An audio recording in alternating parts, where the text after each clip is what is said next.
Hola, ¿qué tal? Mi nombre es Fernando Aguilar y formo parte del Foro de Análisis Iztacalco.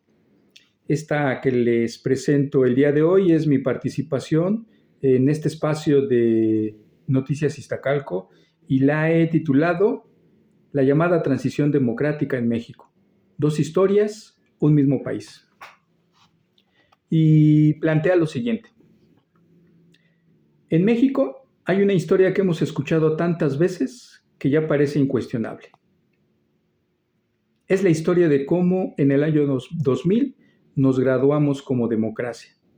La historia de un pueblo que tras más de 70 años de dominio priista se levantó y con su voto logró sacar al viejo partido del poder.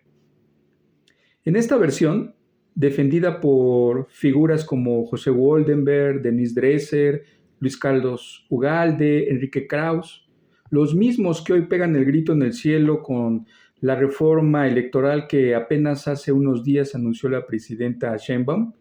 En esta versión, insisto, la llegada de Vicente Fox a la presidencia fue una fiesta cívica, un cambio pacífico, sin golpes de Estado ni guerras, que dio paso a elecciones limpias, árbitros imparciales y pluralidad política. Algunos llamaron a este proceso una transición votada, subrayando un hecho poco común en América Latina, que el poder se entregó sin derramamiento de sangre, gracias a instituciones como el IFE, el Tribunal Electoral y a nuevas reglas que blindaron los comicios frente al fraude. En este relato, el 2000 es el gran final feliz. México entra al club de las democracias modernas. Pero ciertamente hay otra historia. Una historia menos luminosa y bastante más incómoda, contada por voces como Viridiana Ríos o Rafael Lemus, entre muchos otros. Según esta mirada crítica, lo que ocurrió entre el 2000 y el 2018 no fue una transición democrática. Esto es, una transición democrática en sentido profundo, sino apenas un relevo pactado entre las élites. El PRI le pasó simplemente la estafeta al PAN sin cambiar las reglas del neoliberalismo, impuesto por cierto en el país a partir de 1982, pero con mayor crudeza durante el salinismo, sin modificar también las estructuras de poder y sobre todo sin poner a las mayorías en el centro. Y los datos están ahí. Durante la segunda fase de la imposición neoliberal, en el periodo que va del año 2000 al 2012, ya con un partido distinto al PRI, el 1% más rico de la población pasó de concentrar el 12% de los ingresos nacionales a más del 27%. Este dato según el World Inequality Database. Mientras tanto, la mitad más pobre del país pasó de tener el 2% de la riqueza nacional a apenas el 0.4%. El PAN, más que redistribuir la riqueza, cuidó la estabilidad macroeconómica y estrechó durante todo ese periodo sus lazos con el gran empresariado. A este relevo de las élites contribuyó, entre otras cosas, la creación de los llamados órganos constitucionales autónomos, como el Instituto Nacional de Acceso a la Información, la Comisión Federal de Competencia Económica, el Instituto Nacional para la Evaluación Educativa, entre algunos otros. Órganos que minaron aún más el poder del Estado, fortaleciendo la imposición neoliberal y sirviendo para dar chamba simplemente a las élites priistas desplazadas con esa transición del año 2000.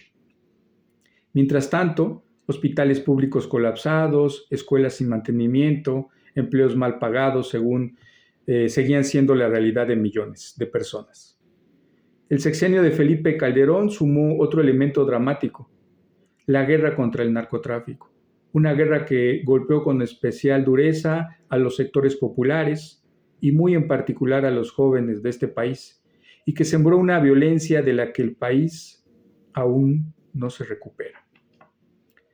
Para el 2012, el PRI regresó al poder con Enrique Peña Nieto, pero el desgaste de ese partido era muy profundo. Corrupción, reformas impopulares y una desconexión brutal con la sociedad.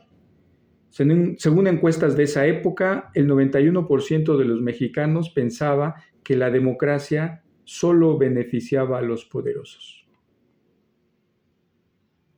Y entonces llegó el 2018. Por primera vez en la historia reciente, el 25% más pobre de la población de este país votó masivamente por un candidato distinto al PRI y al PAN, Andrés Manuel López Obrador. A este momento, algunos autores le han llamado la transición de los de abajo, una transición que no se mide por la alternancia de partidos, sobre todo se mide por quienes se ven representados. Durante el sexenio de López Obrador se amplió el salario mínimo y se establecieron programas sociales universales, lo que permitió que cerca de 10 millones de personas salieran de la pobreza. Recientemente, Morena consolidó su fuerza electoral. En el 2024 ganó la mayoría calificada en la Cámara de Diputados y estuvo cerca de lograrlo en la Cámara de Senadores. Pero ese triunfo no llegó sin polémica.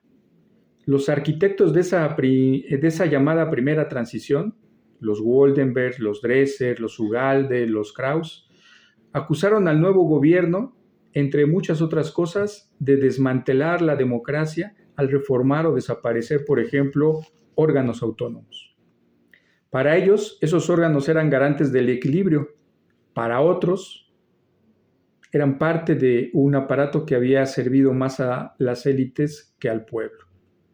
Hoy, en pleno arranque del gobierno de Claudia Sheinbaum, la pregunta es si esta transición de los de abajo logrará consolidarse. Si de verdad podrá construir un modelo incluyente, con contrapesos reales y sin repetir errores de esa primera llamada transición democrática. La pregunta es si Morena, ya sin López Obrador al frente, estará a la altura de esta tarea pendiente. Si el partido gobernante resistirá los escándalos cada vez más frecuentes de la élite morenista, o si esos escándalos comenzarán a generar una desilusión tal entre militantes y simpatizantes que el proyecto de la Cuarta Transformación naufrague. Y ahí la moneda está en el aire. Muchas gracias.